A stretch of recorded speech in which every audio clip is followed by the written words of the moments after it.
هي مفاعلات نوويه مش للكهرباء او الطاقه السلميه، لا للقنابل الذريه.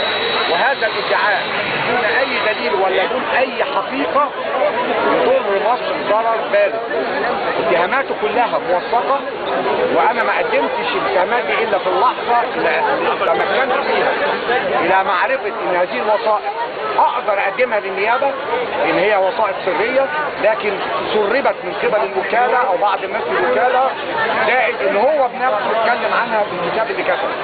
الوثائق دي مؤكده، وبقول للشعب المصري ثق ان الدكتور يسرى أبو شادي مش هيعمل البلاغ بهذا المنظر بدون ثقته الكامله في الادله اللي معاه.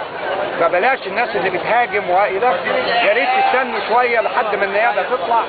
واتخيل ان انتوا يا شباب يهمكم مصلحه مصر اكثر من مصلحه مصر.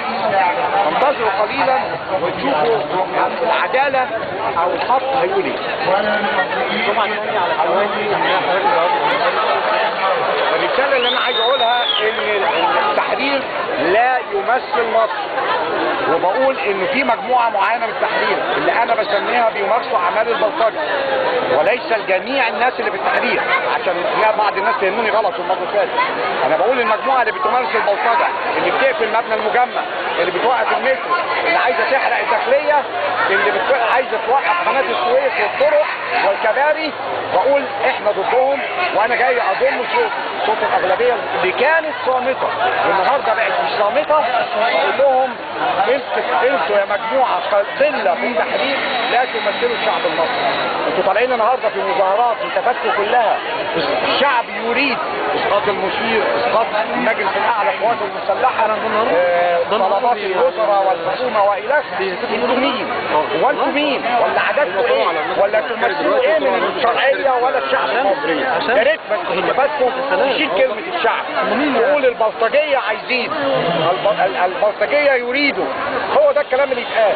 لكن ان يقول الشعب اكبر منكم بكتير، الشعب ده 85 مليون، فيا ريت تتكلموا على قدكم وتطالبوا بالاعتصام المستمر، وانكم مش هتسيبوا التحرير وانتم مسيطرين على التحرير.